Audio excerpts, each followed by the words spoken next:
500 pesos, okay na daw pang Noche Buena, sabi ni DTI Secretary Roque para sa mga Pilipino. Unang-una sa lahat, it goes to show how disconnected the Secretary is to the needs of the people. And number two, it goes to show na how uncaring they are. Na wala talaga silang pake, no? Wala talaga silang gustong itaas na standards na parang okay na sa kanila yung pwede na attitude and mentality.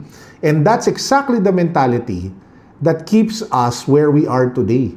Na hindi tayo excellent, na hindi tayo okay. Kasi para sa gobyerno, para sa mga leaders natin, para sa DTI Secretary na to, pwede na. Okay na yung 500. Happy na siya doon. Parang, it just leaves a really bad taste in the mouth.